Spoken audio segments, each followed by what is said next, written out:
Bismillahirrahmanirrahim. Assalamu alaikum. Dear students, we have started second chapter of biology.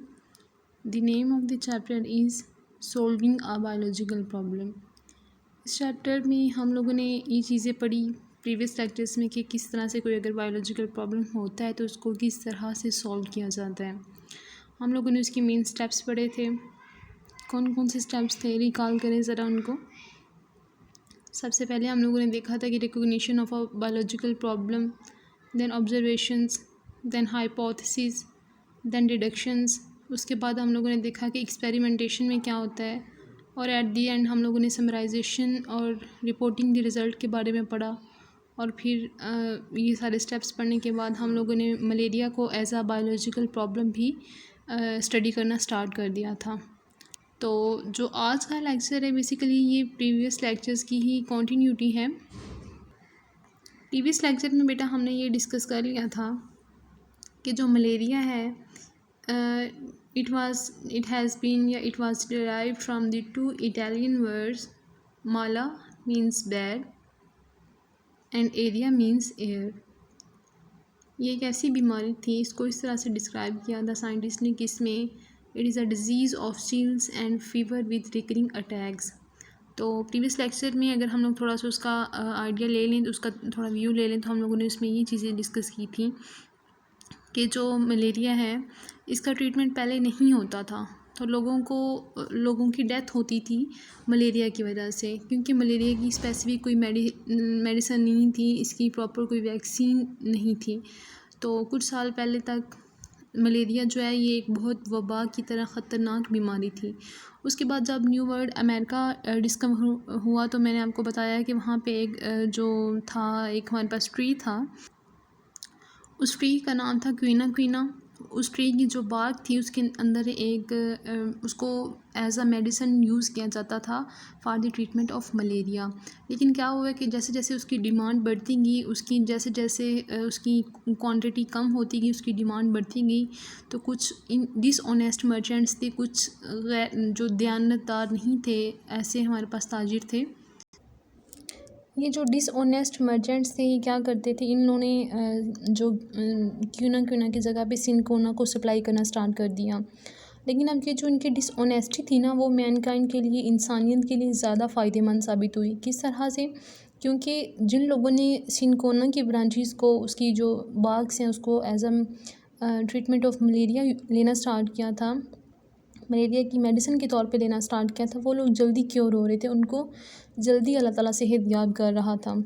तो यहाँ तक हम लोगों ने बात की थी, और ये लास्ट पॉइंट था कि जो फिजिशियंस थे वो मलेरिया को ट्रीट तो कर रहे थे, लेकिन उन्हें इसकी जो प्रॉपर रीज़न थी ना, वो नहीं पता चली थी अभी तक कि मलेरिया होता क्यों है।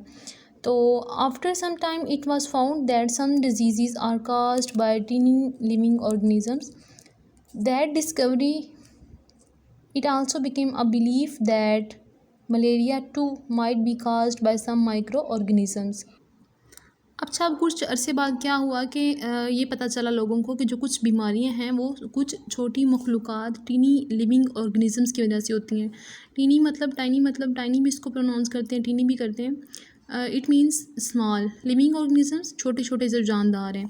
कहा गया है कि कुछ बीमारियां ऐसी हैं, some disease are caused by tiny living organism, जो कि छोटी छोटी जो जिंदा जानदार हैं उनकी वजह से होती हैं। उसके बाद जब ये डिस्कवरी हो गई तो उसके बाद लोगों का ये पुख्ता इरादा बन गया, लोगों का इरादा नहीं, हम लोग पुख्ता यकीन कह सकते हैं। लोगों को इस बात का प्रॉपर यकीन हो गया कि जो मलेरिया है वो भी किसी इस तरह की छोटी ऑर्गेनिजम्स, माइक्रो ऑर्गेनिज्म की वजह से हो रहा है। अब क्या हुआ, 1878 में एक फ्रेंच फिजिशियन था जिसका नाम था लेविरन। क्या नाम था? लेविरन। 1878 में ना इसने मलेरिया की जो काज है, जो मलेरिया की वजह है, उसको तलाश करना स्टार्ट किया। He took a small amount of blood from a malarial patient and examined it under microscope. He noticed some tiny creatures, but it was not believed by other scientists. 1878 में एक French army physician था जिसका नाम था लेविरन। उसने malaria की वजह को दरियाफ्त करना चाहा। उसने इस मकसद के लिए क्या किया, उसने एक मलेरिया का पेशेंट जो था, मलेरिया का मरीज़, उसका ब्लड लिया, एंड एग्जामिन्ड, और उसका बिल्कुल उसको प्रॉपरली माइक्रोस्कोप के नीचे देखा, अंडर माइक्रोस्कोप, और उसको माइक्रोस्कोप के नीचे ऑब्जर्व किया। और ब्लड के अंदर उसने क्या चीज़ देखी, उसने कहा कि ब्लड के अंदर कोई छोटी छोटी मखलूक है, कुछ छोटे छोटे जिंदा जानदार हैं। लेकिन किसी दूसरे साइंटिस्ट ने इसकी बात का यकीन नहीं किया।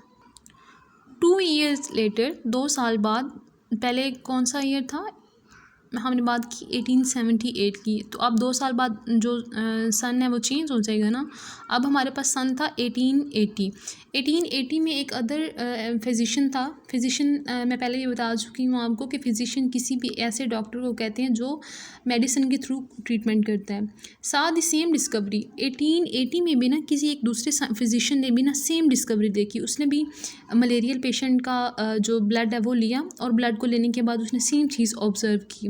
3 years आफ्टर द डिस्कवरी, इस डिस्कवरी के 3 साल बाद 1883 में, अब क्या कौन सा ईयर आ चुका है हमारे पास, 1883, the same creatures were observed for the third time.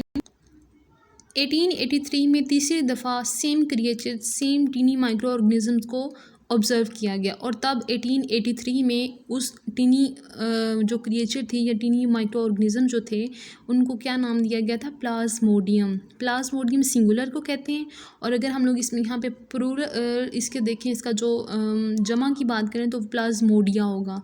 क्या होगा, प्लाज्मोडिया। इसकी सिंगुलर है प्लाज्मोडियम, और इसका प्लूरल जो है वो होगा प्लाज्मोडिया।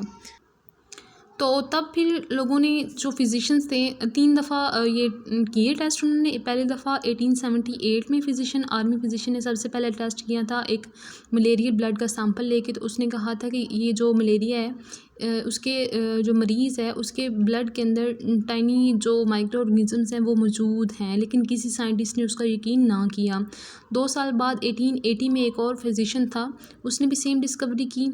3 साल बाद 1883 में एक और कोई साइंटिस्ट था, उसका नाम तो नहीं बताया गया अब, लेकिन उसने भी सेम ऑर्गेनिजम्स देखे, और उसने उन ऑर्गेनिजम्स को नाम भी दे दिया। क्या नाम दिया, प्लाज्मोडियम। इसने कहा था कि वो प्लाज्मोडियम वो जो माइक्रो ऑर्गेनिजम्स हैं जो किसी भी मलेरियल पेशेंट के ब्लड में मौजूद होते हैं। अच्छा, अब ना तब मलेरिया के से रिलेटेड उन्होंने सबसे पहले, अब यहाँ पे देखें हमारा फर्स्ट स्टेप जो है वो कंप्लीट हुआ है। कौन सा स्टेप कंप्लीट हुआ है, रिकॉल करें ज़रा। हमारा किसी भी बायोलॉजिकल प्रॉब्लम को सॉल्व करने का जो पहला स्टेप होता है वो कौन सा होता है, recognition of a biological problem. तो यहाँ पे बायोलॉजिकल प्रॉब्लम को रिकॉग्नाइज कर लिया गया है। किस तरह से रिकॉग्नाइज़ किया है उन्होंने कहा है कि एक बीमारी है जो प्लाज्मोडियम की वजह से होती है। बीमारी कौन सी है, मलेरिया। अब ऑब्जर्वेशन ये रिकॉग्निशन के बाद सेकंड स्टेप कौन सा होता है हमारे पास, सेकंड स्टेप होता है ऑब्जर्वेशंस का। अब हम लोगों ने ऑब्जर्वेशंस करनी है। तो ऑब्जर्वेशंस क्या उन्होंने की थी, जो सबसे पहली हमारे पास ऑब्जर्वेशन थी वो ये थी कि malaria and marshy areas have some relation, कि जो गंदे जोहड़ वाले इलाके हैं जहाँ पे गंदा पानी खड़ा होता है उनका और मलेरिया का आपस में कोई ना कोई ताल्लुक़ है। ये पहली ऑब्जर्वेशन थी। सेकेंड ऑब्जर्वेशन कौन सी थी, quinine is an effective drug for treating the malaria, कि मलेरिया की जो बीमारी है इसको इलाज करने के लिए क्यूनीन जो है ये बहुत एक मुअस्सर दवा है। जो हमारे पास इसका थर्ड ऑब्जर्वेशन इसकी आती है वो है drinking the water of marshes does not cause malaria. मैंने पहले बताया ना कि कुछ लोगों ने जब जोहड़ का गंदा पानी पिया तो उनको मलेरिया नहीं हुआ था। तो इससे ये बात साबित हो गई थी कि गंदा पानी पीने की वजह से मलेरिया नहीं होता। तो हमारी थर्ड ऑब्जर्वेशन क्या थी उस टाइम पे, कि जो मार्शिस का डर्टी वाटर है उसको ड्रिंक करने से मलेरिया नहीं होता। और लास्ट और जो फोर्थ हमारी ऑब्जर्वेशन थी वो क्या थी, Plasmodium is seen in the blood of malarial patients, यानी कि जो मलेरिया के मरीज़ हैं उनके ब्लड के अंदर प्लाज्मोडियम देखा गया है। ये प्लाज्मोडियम हमें 3 दफ़ा टेस्ट करने के बाद, 3 दफ़ा एक्सपेरिमेंट्स करने के बाद पता चला था। पहले वो लोग बस यही कह रहे थे कि कोई भी स्मॉल माइक्रो ऑर्गेनिजम्स हैं जो कि मलेरियल पेशेंट के ब्लड में पाए जाते हैं। सेकेंड टाइम जब 1880 में बात की तो साइंटिस्ट ने यही सेम बात की थी, और 1883 में इस जो माइक्रो ऑर्गेनिज़म है इसको नाम दिया गया था प्लाज्मोडियम का। तो हम लोगों ने 4 ऑब्जर्वेशंस पढ़ी, मलेरिया और मार्शी एरियाज़ का आपस में कोई ताल्लुक़ होता है। नंबर 2, क्यूनीन जो है ये मलेरिया के इलाज के लिए बहुत मुअस्सर दवा है। नंबर 3, कि जो गंदा पानी है उसकी वजह से, उसके पीने की वजह से मलेरिया नहीं होता। और नंबर 4, जो मलेरिया के पेशेंट्स होते हैं उनके ब्लड के अंदर प्लाज्मोडियम मौजूद होता है। ऑब्जर्वेशंस के बाद हमारा जो थर्ड वाला स्टेप होता है वो क्या होता है, हाइपोथेसिस, यानी कि मफरूज़ा बनाना। कोई भी एक tentative explanation of observation is called hypothesis. कोई भी एक स्टेटमेंट देना। तो क्या statement the, Plasmodium is the cause of malaria. Observation को देख के एक स्टेटमेंट दी गई, Plasmodium is the cause of malaria, कि मलेरिया जो है ये प्लाज्मोडियम की वजह से होता है। Scientist does not know whether his जो जिस साइंटिस्ट ने ये हाइपोथेसिस दिया था उसको ये यकीन नहीं था कि उसका जो हाइपोथेसिस है वो ट्रू है या नहीं है, लेकिन उसको ये ख्याल था कि दैट मे बी ट्रू, और अगर ये ट्रू था तो उसको देख के हम लोग वहाँ से कुछ डिडक्ट कर सकते हैं, हम लोग डिडक्शंस बना सकते हैं। Scientist does not know whether his hypothesis is true और not, but he accepts it may be true and makes deductions. लेकिन उसका ख्याल था कि ये बात जो है, ये मैंने जो बात की है वो सच साबित होगी और इससे हम लोग डिडक्शंस बना लेंगे। तो हाइपोथेसिस के बाद हम लोग अगला स्टेप क्या करते हैं, डिडक्शंस बनाते हैं। One of the deductions from the above hypothesis was, ये जो ऊपर हाइपोथेसिस दिया गया है इसको देख के हम लोग एक चीज़ डिडक्ट कर सकते थे। डिडक्शंस में बेटा हम लोग दो चीज़ें यूज़ करते थे ना, कौन सी चीज़ें थी, इफ़ और देन। अब डिडक्शन क्या बनी, if plasmodium is the cause of malaria, अगर प्लाज्मोडियम की वजह से मलेरिया होता है, देन, मैंने यहाँ पे यूज़ कर लिया इफ़, यहाँ पे मैं यूज़ कर रही हूँ then. If plasmodium is the cause of malaria then all person ill with malaria should have plasmodium in their blood, कि अगर प्लाज्मोडियम ही वजह है मलेरिया की तो जो हर वो मरीज़ जो मलेरिया का मरीज़ है उसके ब्लड के अंदर प्लाज्मोडियम मौजूद होना चाहिए। तो ऑब्जर्वेशंस को देख के एक हाइपोथेसिस बना। हाइपोथेसिस क्या था कि Plasmodium is the cause of malaria, और जो ये हाइपोथेसिस था इसकी बुनियाद पे हम लोगों ने जो डिडक्शंस बनाई वो कौन सी थी, कि if plasmodium is the cause of malaria then all person ill with malaria should have plasmodium in their blood. अच्छा, नेक्स्ट जो डिडक्शंस के बाद हमारा स्टेप होता है वो क्या होता है, एक्सपेरिमेंटेशन, जिसमें हम लोग तजर्बा करके अपनी जो बात है उसको प्रूव करते हैं। Two groups are selected for experimentation, experiment करने के लिए दो ग्रुप्स जो थे वो बनाए गए। पहला ग्रुप कौन सा था, कंट्रोल ग्रुप। सेकंड ग्रुप कौन सा था, एक्सपेरिमेंटल ग्रुप। मैंने आपको पिछले लेक्चर में बताया था ना कि कंट्रोल ग्रुप और एक्सपेरिमेंटल ग्रुप कौन सा होता है। कंट्रोल ग्रुप हमारे पास वो होता है जिसके एक्सपेरिमेंटल ग्रुप हमारे पास वो होता है जिसके ऊपर हम लोग एक्सपेरिमेंट कर रहे हैं, और कंट्रोल ग्रुप वो होता है जिसके साथ हम लोगों ने अपने रिज़ल्ट्स को कंपेयर करना होता है। वो रिज़ल्ट्स जो हमें एक्सपेरिमेंटल ग्रुप को उस पर तजर्बा करने से मिले हैं, उन रिज़ल्ट्स को हम लोग कंट्रोल ग्रुप के रिज़ल्ट के साथ कंपेयर करते हैं, और फिर हम लोग किसी भी एक्सपेरिमेंट का रिज़ल्ट जो है वो उसको देखते हैं। तो ब्लड और ये जो एक्सपेरिमेंटेशन में क्या किया गया था कि blood of 100 malarial patients was examined under microscope, कि 100 लोगों का ब्लड लेके उसको माइक्रोस्कोप के नीचे देखा गया। For the purpose of having a control group the blood of 100 healthy person was also examined under the microscope. अब 200 लोग थे, 200 में से 100 लोग वो थे जो मलेरिया के पेशेंट थे, और 100 लोग वो थे जो कि हेल्दी लोग थे। अब 100 लोगों का जो ब्लड सैंपल है ये वो लोग हैं जिनको मलेरिया हो चुका है, उनको माइक्रोस्कोप के नीचे एग्जामिन किया गया, देखा गया, और जो हेल्दी लोग थे 100 लोग उनके ब्लड सैंपल को भी माइक्रोस्कोप के नीचे देखा गया।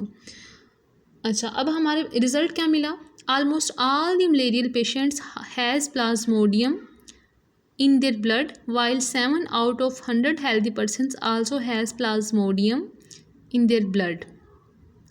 अच्छा, अब क्या हुआ कि हर वो पेशेंट जो मलेरिया का पेशेंट था उसके हर बंदे के ब्लड के अंदर प्लाज्मोडियम मौजूद था, लेकिन जो हमने हेल्दी लोगों का हेल्दी जो पर्सन्स थे उनका ब्लड लिया हुआ था उनमें से भी 100 में से 7 लोग ऐसे थे कि जिनके अंदर प्लाज्मोडियम मौजूद था, लेकिन प्लाज्मोडियम जो है लेकिन उन लोगों को मलेरिया नहीं था।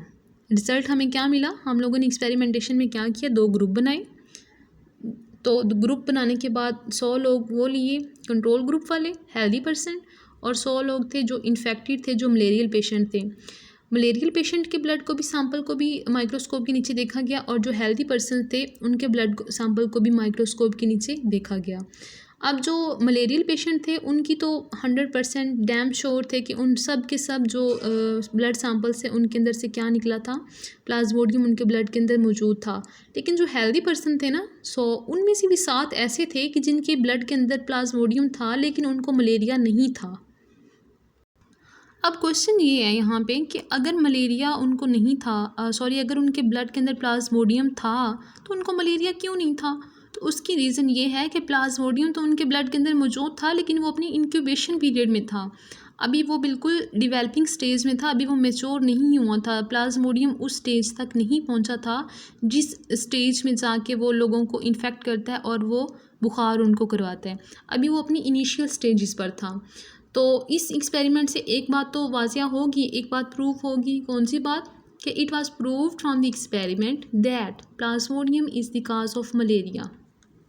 जो हम लोगों ने बात अपनी ऑब्जर्वेशन से स्टार्ट की थी कि मार्शी एरियाज़ वाली, जो मैंने आपसे बात की कि मार्शी एरियाज़ और जो मलेरिया इनका आपस में कोई ना कोई ताल्लुक़ है।